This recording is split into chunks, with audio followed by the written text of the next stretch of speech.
તો સ્વામી પર સનસનીખેજ આક્ષેપ કરવામાં આવ્યો છે। સ્વામિનારાયણ ગુરુકુળના સાધુ પર આક્ષેપ કરવામાં આવ્યો છે। બાળકને સાધુ બનાવવા માઇન્ડ વોશ કરવામાં આવ્યો હોવાનો આક્ષેપ કરાયો છે। ગીરગઢડાના મોટા સમઢિયાળા ગુરુકુળની આ ઘટના સામે આવી છે, જ્યાં બાળકના પિતાએ સનસનીખેજ આક્ષેપ લગાવ્યા છે। તો સ્વામિનારાયણ ગુરુકુળના સાધુ પર પિતા દ્વારા આ પ્રકારના આક્ષેપ કરવામાં આવ્યા છે કે આ સાધુએ બાળકને માઇન્ડ વોશ કર્યું છે। ગીરગઢડાના મોટા સમઢિયાળા ગુરુકુળની આ ઘટના સામે આવી છે, જ્યાં બાળકના પિતાએ સનસનીખેજ આક્ષેપ લગાવ્યા છે।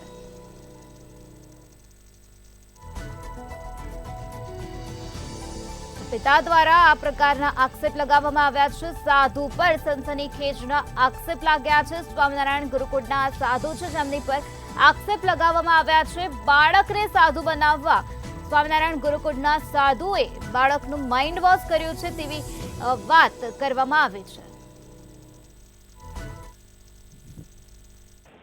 हेलो हेलो अरे अरे अरे गुरु केम छे हारो काना ने काल फोन कर्यो तो पण नतो उपाड्यो भाई उपाड्यो तो પછી ઓલા ફોન માંથી ન કરે પછી ચાર ફોન ઓલામાં કર્યા હતા તમારામાં એવું હતું કેદી આવવાનું છે તમે કે કાલ આવી જાવ કાલ હા હા રેડી સર વાટ જોઈશ કાલે સેટિંગ કાલે તો પરમ દિવસે ફાઇનલ હા હા અત્યારથી નહીં કહેતો ફોન અત્યારે આવી ગયો એટલે કાલે સવારમાં કીધું મને મૂકી દેજો હા સાંજે બરાબર પછી નથી ટાઈમ ને એવું કંઈ કરે ને કે તું ગુરુકુળ પૂછી લો સાહેબની ફ્રી હોય તો આ બધું આવતા હોય તો એને રહ્યો જાઉં એમ કરવાનું પછી ફોન કરવાનો સાહેબને ફ્રી છે આવે છે તો હું આવું એમ બરાબર એટલે તારી રીતે હટ કરવાનું કાલે લઈ આવજે સારું મજા આવે ને અહીં નાઇટ ક્રિકેટ રમવાની બાકી સારું છે ને બધું હા કાલે આવું છે પરમ દિવસે કાલ સારી રીતે ગોઠવી લેજે કે અટકે તો પાછું ખબર વગરનો બહારથી ગમે ત્યાંથી ફોન કરી દેજો મને હેઠ રાખવાની હો અને પછી ના પડીને એવું કરે ને તો ખાવાનું બધું બંધ કરી દેવાનું પછી ક્યારે આવે એમ કહે ને તમે પાછું આવી આવે તો દિવસ પાછું આવી જાય એમ કહેવાનું સારું રીતે મૂકું ને જય સ્વામી સમગ્ર છોકરો 8 થી ભણે છે ગુરુકુળમાં અને અટાણે 10માની પરીક્ષા પૂરી થઈ છે। પરીક્ષા આપીને પૂરું કર્યું, વેકેશન પડ્યું ત્યારે લેવા ગયો ત્યારે આવ્યો નહીં, એટલે એમાં સ્વામીનો એના માઇન્ડ વોશ કરેલો છે। એટલે પછી મેં ધક્કો ખાધો, બીજી વાર હું ગયો તો એ મારીને લઈ આવ્યો। પછી અહીં ઘેરે ખાધું નહીં, પછી બીજા દિવસે એ ભાગીને વહી ગયો। પછી અહીંયા 10-15 દિવસ રોકાણો, પાછો આવ્યો, પછી 3 દિવસની બોલી કરીને આવ્યો।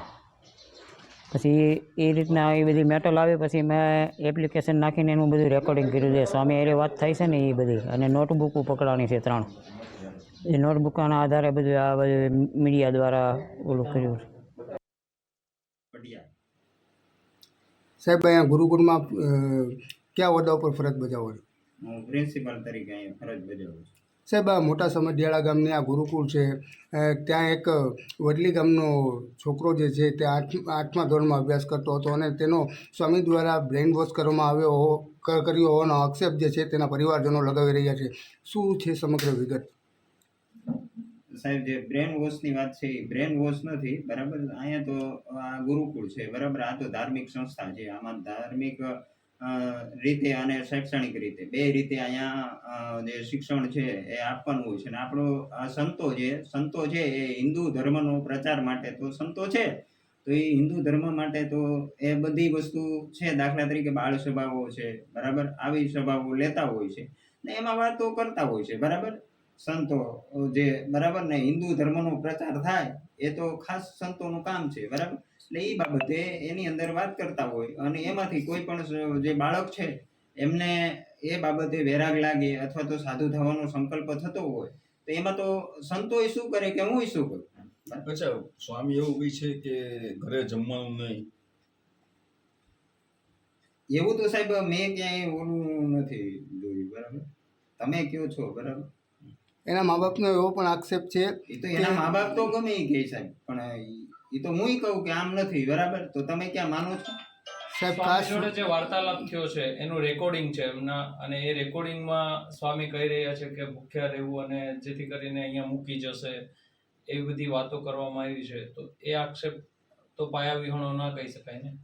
પણ સાહેબ ઈ બાબતે તો મને કોઈ જાતની ખબર જ નથી, તો હું તમને ન હાલ કહી શકું. તમારા જે સ્વામી છે એ ક્યાં છે? અત્યારે તો સ્વામી બહાર ગયા છે, આમ બરાબર જુનાગઢ બાજુ ગયા છે, એવું કઈ. સ્વામી કેમ ખોલીને પ્રતિક્રિયા નથી આપી શકતા?